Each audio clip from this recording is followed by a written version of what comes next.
Welcome to the Rethink Leadership podcast with me, Jeremy Blain. I interview leaders, experts and business professionals from around the world who are bringing leadership principles and know-how into the digitally driven 21st century workplace, with focus firmly on the how-to rather than the what. Each episode is in aid of a charity chosen by my guests, and since 2020, we've made donations to over 80 global and local causes. Today, the Rethink Leadership podcast welcomes Julian Reeve. Critically acclaimed for his work on the Broadway smash hit musical Hamilton, Julian is a keynote speaker and burnout specialist committed to disrupting society's attitude to work and achievement. He graduated from university in the UK before embarking on a highly successful career as a musician and entrepreneur, performing to millions around the world while founding 4 thriving businesses in the creative sector. This commitment, though, to his work led to a stress-induced heart attack when Julian was just 43 years old. That event itself inspired extensive research into the current trends for achievement and the exploration of alternatives, with his findings providing the foundations for his TEDx Talk on perfectionism and a children's book on the same subject. We've made a donation to Doctors Without Borders as a thank you to Julian for joining us, and proudly make this episode in aid of this incredible organisation. Julian, thanks very much for joining me. Please tell us about yourself, your extraordinary career, and something about yourself that not many people will know. Great to be here, Jeremy. Thank you for having me. My extraordinary career, well, I suppose it starts in the UK, training as a musician to very musical, talented parents brought me up. Music was kind of an obvious route for me, and I kind of picked that as a profession probably as early as 14 or 15. I started doing professional shows, and I went on to work in music theatre around the world on numerous productions, many in the West End, but that's taken me all around the world. So I was very, very lucky to see a lot of very, very cool places. But alongside that, I've been an entrepreneur. I've now founded 4 successful companies in the creative sector, and kind of that sort of that kind of mix of music and performing and business has kind of sort of allowed me to really enjoy my career, I suppose. And then I'm now speaking to you from Los Angeles. We moved over to America at the front of 2012. And there I again jumped into the business side of things, but also into music, and ended up becoming the music director for the Broadway show Hamilton on tour in the US. That was my last show in that business, as I'm sure we'll dig into. But yeah, that's the career. What's a thing about me that not many people know?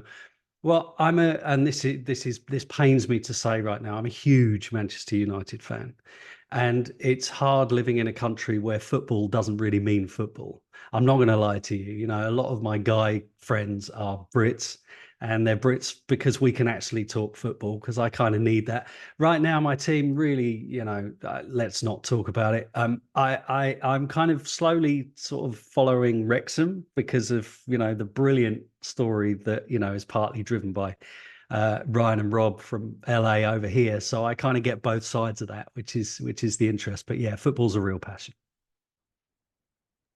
Well, we've already found a few things in common, which is great, actually, because I'm from Manchester. So okay, got it. I grew up on a diet of music and football because it was illegal not to be, from the red side of Manchester as well. So Excellent, yeah. Well done. Yeah, but let's not talk about it right now, though. You're absolutely right. And I Yes. much prefer to talk about Wrexham these days. There you go. Moving swiftly on. Yes. Oh, no, yeah. Well, you've talked about being a successful, successful musician, musical director working on Hamilton, successful entrepreneur. Just digging into that sort of those 3 components of music, performance, and business as you talked about. Straight off the bat, what can other leaders who are tuning in across any industry sector learn from your journey to inform how they evolve? We're in unpredictable, changing times. There are new opportunities. They're trying to transform their businesses in this digital era. What can you tell them? Well, I think, one of the biggest things that I've really held on to consciously and subconsciously is resilience. And I think our ability to be resilient to change and to be agile to change is super important. I hadn't really realized until my transition out of performance, how governed we often are by the fixed mindset. The fixed mindset will keep us in a place where we're, making decisions largely driven within a box of which we live in because it's the most comfortable place to be. We're in full control of that very small area. And that limits our potential because it limits where we want to go. So we see opportunity, but we fear going out of our own boundary to seek that opportunity. And I think that's part of resilience, is actually shifting over from that kind of fixed element to the growth mindset. And I know, a lot of people speak about, the fixed and the growth and everything that we need to do. But I do really believe that it's the kind of fundamental foundation of everything that we need to be successful leaders moving forward. Yeah, it's interesting that you point to resilience first of all as well, with all of the moving parts that leaders these days are dealing with. It's unprecedented, and I often use the phrase that one leader is just simply not enough these days. You've got to use the power of the many, be a bit more vulnerable, have more courage to ask for help from others. Yes. Otherwise, you could burn out. And I know that you've experienced some of this yourself. It hasn't always been plain sailing. And it's a big symptom of the workplace today. I do quite a lot of research into leadership, and the growth of feedback around anxieties, mental and physical health issues at the top just seem to be more commonplace than they ever were. It's almost been given permission to be talked about. So, in terms of, I know you can talk to this from personal experience. Sure. Maybe you could explain that a little bit more about your journey to success, how it, kind of how it led to some really stressful situations, your self-learning and reinvention. What can those Yeah, journeys learn sure, from you? sure, sure. I mean, so I grew up in an environment that was results orientated. It was a very loving family environment, but it was, well, let's succeed in life, shall we? Let's achieve some cool things and be successful. And so, my whole journey was all about results, results, results. It was never about the journey to the result, ever. So, and because of when I came through, I'm nearly 50, so you can do the sums in terms of when I was growing up and the attitude societally about success and mental health and all that sort of stuff. It wasn't talked about. And so all of my success prior to my early 40s was driven by literally the resume. It was like the resume was, okay, well, I'm a success today. This is awesome. And it had very little association with me, how I felt, what was happening to me physically, what was happening to me mentally. I wasn't at all prepared for optimization in terms of performance. I didn't really have much of an eye on diet, on exercise, and any of that stuff because it was all about the work. Now, that led to a heart attack at the age of 43. Now, the irony of the heart attack was that I'd made many of the lifestyle changes that I needed to make after the heart attack about 5 years prior. So I wasn't overweight. I was a regular kind of, go to the gym, run 10K on the treadmill guy. I was fit. I was healthy. And I still had the heart attack because the damage had already been done. And what that lesson taught me was we have a huge responsibility, I think, as leaders to be the best that we can be every single day for ourselves and others. And the best that we can be every single day is actually what I now call perfect equilibrium. We have to find that sweet spot that allows us to perform at optimum levels, which isn't just about diet, exercise, routine, meditation, yoga, all the stuff. It's also about authenticity. It's also about self-awareness. It's also about self-compassion. There's a whole range of kind of subject matter that we need to keep eyes on now as leaders in order to move ourselves forward and our businesses forward and our employees forward too. So, as you say, it's been a real journey, and I suppose ultimately it's one that I'm very, very thankful for. Partly because I'm still here, I can still, use this experience to help others, which I'm very passionate about doing. But also because I'm a strong believer that everything happens for a reason. And when people say to me, well, don't you miss Hamilton? Don't you miss being the music director of the biggest Broadway show on the planet? I go, no. And the reason why no is that I was meant to do Hamilton so that I could do the work that I do now. And the work that I do now is empowering people to avoid the heart attack and to help their employees do the same. What strikes me is when you're talking there about, and I get that results focus. I'm slightly older than you, but that generation, that growing up with the generation of parents that we had, it was all about that. It was pride, results, what you're achieving, without necessarily the human being that you are, and you'd kind of driven that way. Um, Absolutely. what struck me was when you said is that the damage was already done. So you changed your lifestyle almost 5 years previously, but the damage was already done. Can you explain that a little bit more? Because I'm sure this will resonate for some of those tuning in here and they'll want to get Yeah. hold of it. Yeah. And I love that you've picked up on that. Thank you. The immediate realization after the heart attack was I had two paths that I needed to tread. I needed to tread the physical, which we've talked about, largely dealt with prior to that heart attack anyway. But I needed to understand the why. I needed to really understand, okay, well, if stress had led to the burnout and effectively this was a stress related heart attack, what caused the stress? So you work backwards, you find the triggers and you move backwards. And eventually, through work with a psychologist, I recognized that my entire life had been driven by low self esteem, which had been driven by perfectionism. So, my mother was my very first piano teacher, and I had my very first piano lesson at the age of 4.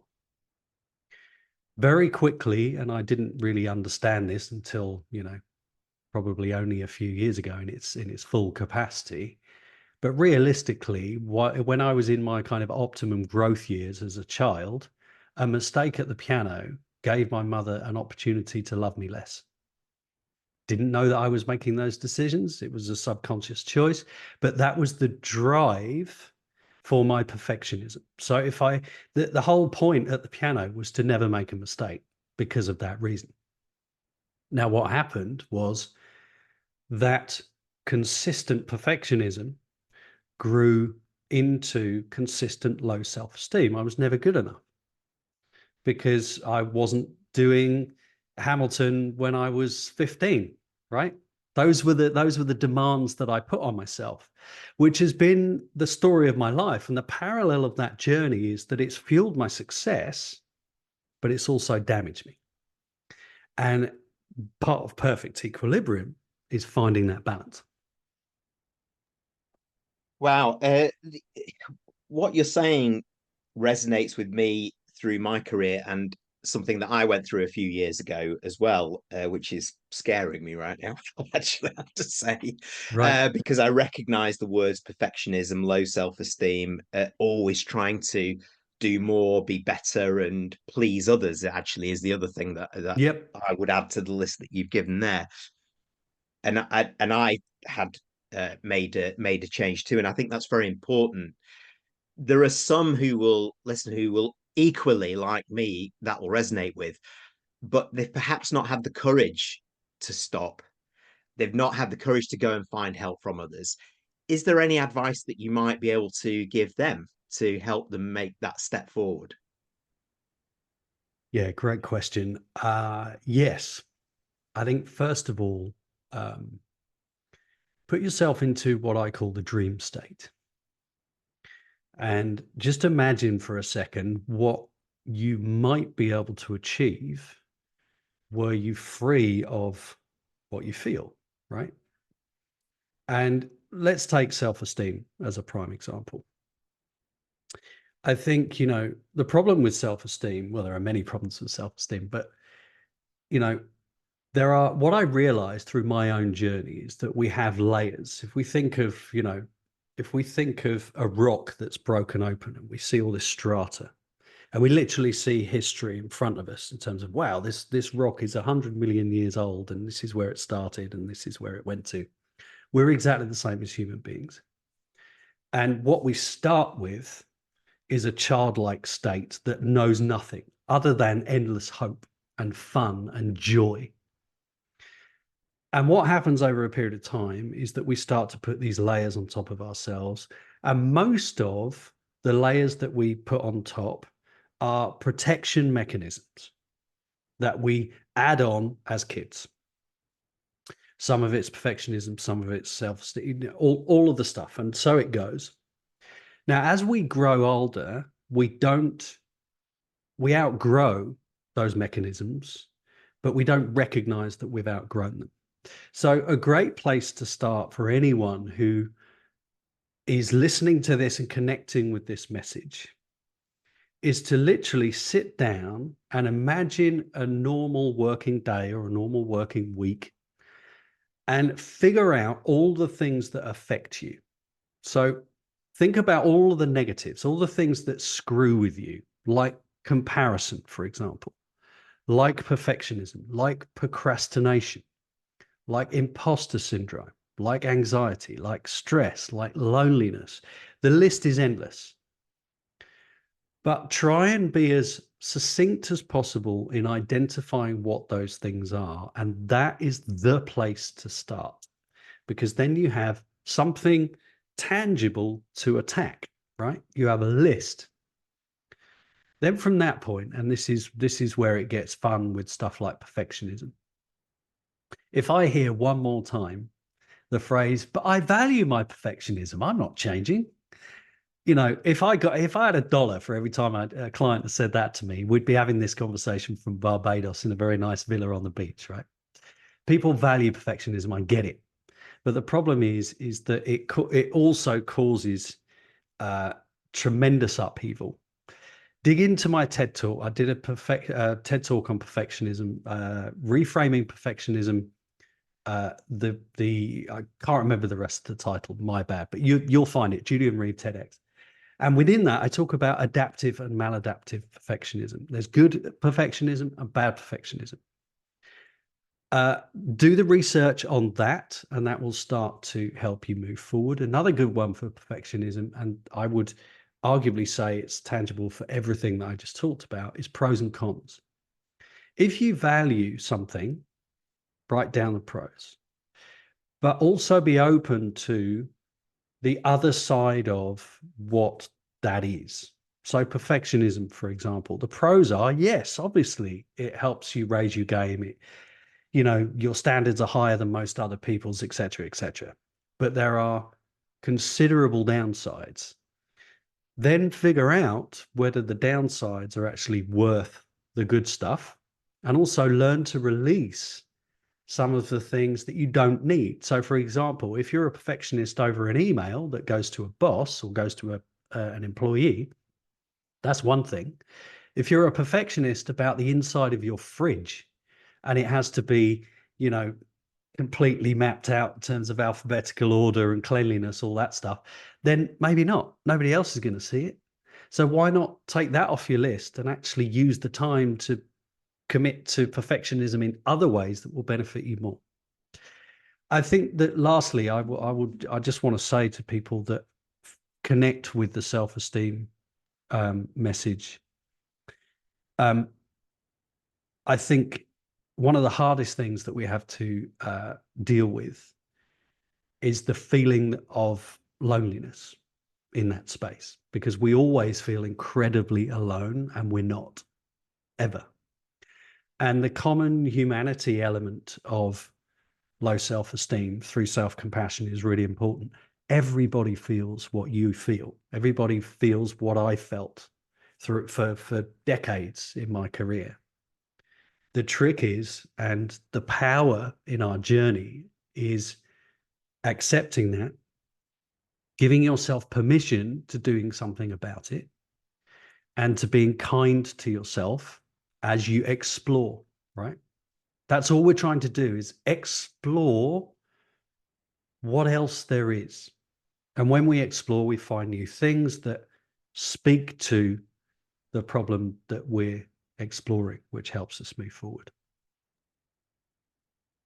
Such useful advice, Julian here, and it will talk to a lot more leaders than we think, and a lot of people that are out Yep. there. And I really understand the point that you said very early on through your discussion there around being free of what you feel from those negative emotions or stresses, whatever they are.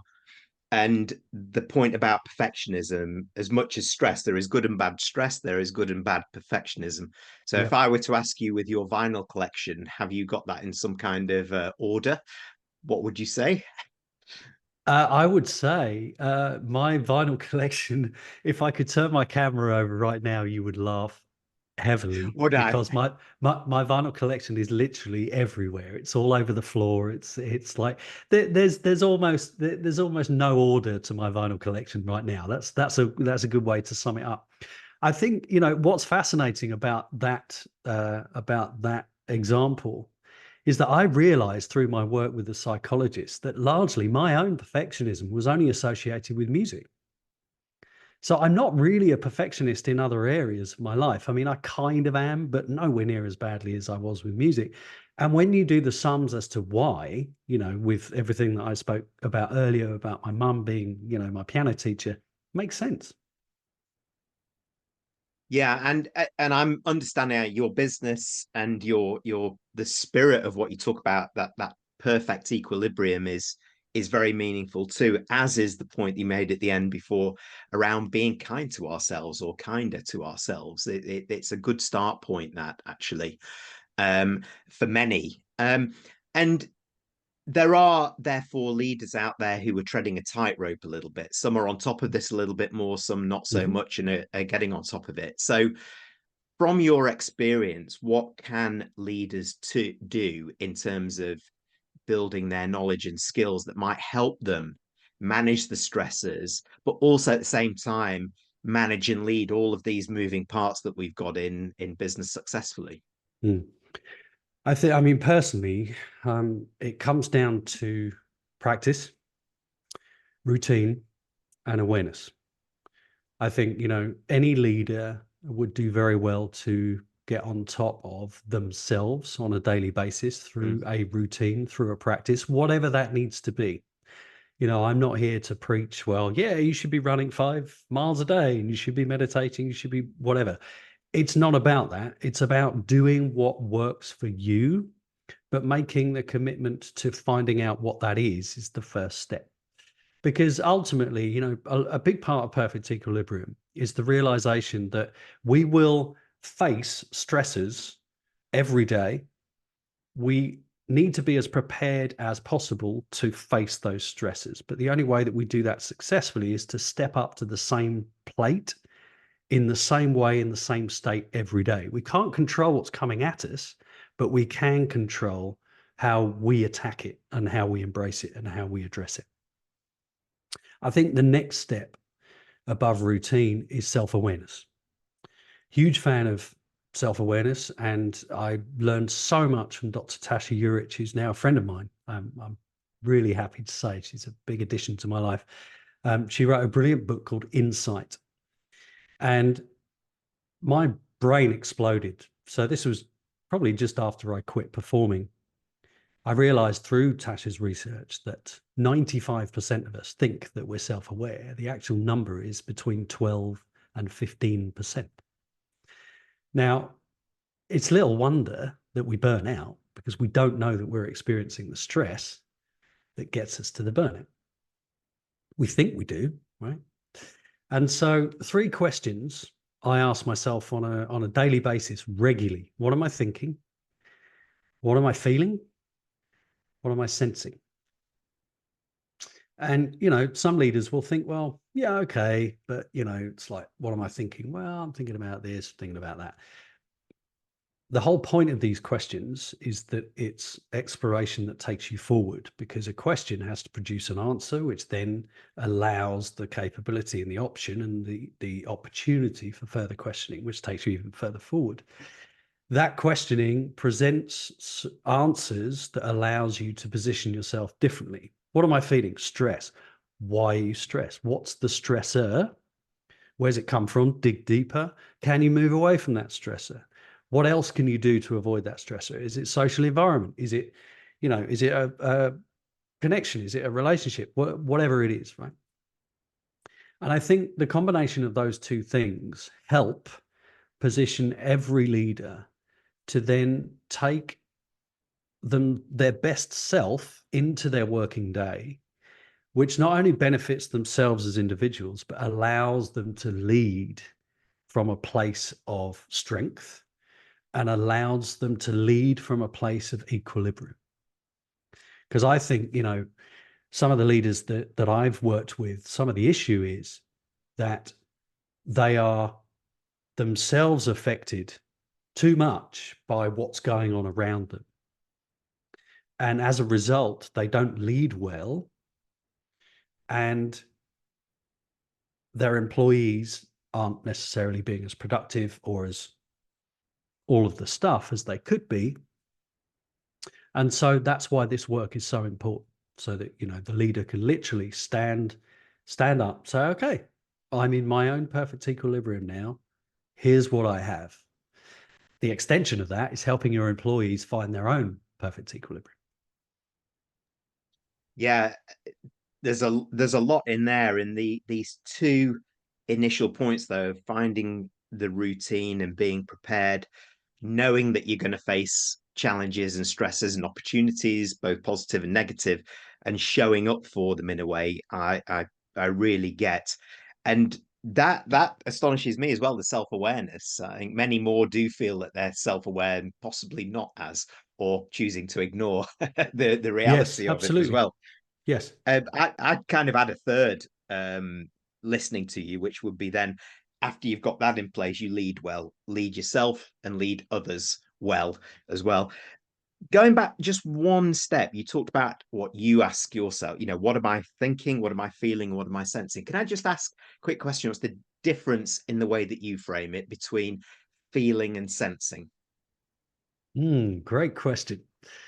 Feeling is very emotional based, as in, am I stressed? Am I sad? Am I lonely? Right? Those are that's how I kind of differentiate feeling from sensing. Sensing to me is much more is here rather than here. And so it becomes what am I sensing right now? Am I sensing that the business is going in the wrong direction? Am I sensing that somebody has communicated a certain way in an email and they might not be okay? Am I sensing, it's that the sensing element, I think, is really tunes into emotional intelligence and emotional awareness beyond emotion itself. And that's the kind of divider for me. Yeah, as you're talking, I'm not sure I've got it quite right, but the thinking, feeling, sensing, head, heart, gut. Yes, I mean, the the sensing element could also include a degree of spirituality. Yeah, yeah. The sensing. I'll be honest, the sensing element has largely, for me, been driven out of meditation, because I think that when I get into my breath, really get into my breath, and that becomes the one kind of guiding light for a period of time, 10 minutes, half an hour, doesn't matter, then we open ourselves, like our awareness of the wider world, if you like, um, becomes very tuned in, and that's part of what I mean about the sensing versus the feeling. Right. Well, they say that time flies when you're having fun, and time also flies when you're riveted, which I am. And I'd just like to wrap up this really important conversation for many of those tuning in, including myself. Talk about lessons you've learned, which you can pass on to others. So, those important lessons you've learned as an entrepreneur, as a musician, as a performance artist, as a business leader, that will resonate with leaders everywhere and that they can take in their kit bag moving forward.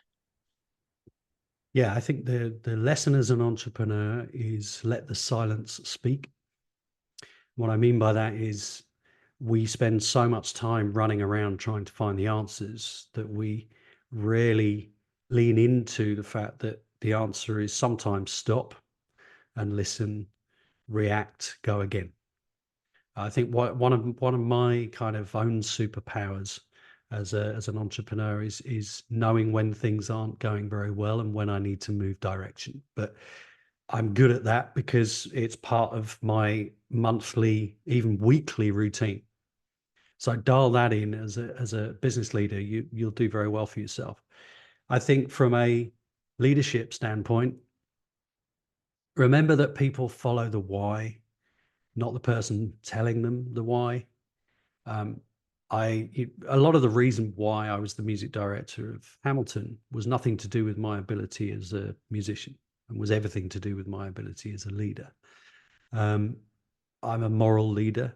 I want to see the best in my teams, and I encourage a result that is driven from the heart, not from the mouth. And what I mean by that is, yes, we can tell people what to do. Yes, we can, order people from A to B. But if they're really on board with the values and with the moral driver of why they need to move from A to B, they'll move mountains for you. And from a retention standpoint, they'll stay with you forever.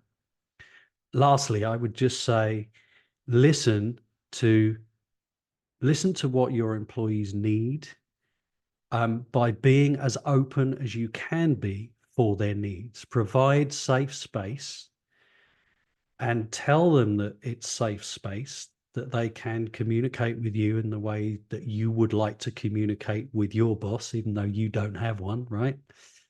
And be that beacon of light, be that lighthouse for employees who desperately need that port that you hold. They desperately want to work for people who will provide that safe harbor, where they can just feel safe and valued, rewarded, cared for, invested in, all of the things. And so much of that can simply come from how you doing? No, how you really doing, right? It sounds easy. I get it. It's not sometimes, but that's what I would be aiming for. Wonderful, Julian. And I'm sure that many tuning in will want to continue this discussion with them. So how do they do that? And how do they find out more about Perfect Equilibrium? Yeah, website perfectequilibrium.co. There's everything on there from, individuals, how I work with people coaching wise, right the way through to consultancy in terms of burnout management and how we can kind of position your business to go from strength to strength as far as stress and burnout goes. Speaking wise, julianreeve.com. Yeah, you'll find me. I'm around. Well, Julian Reeve, thank you very much for joining me. Thanks for having me, Jeremy. Enjoyed that. Thanks for tuning in to the Rethink Leadership podcast with me, Jeremy Blain. Please like, comment and support us on your favourite platform, and subscribe to our YouTube channel where you can watch as well as listen to each episode.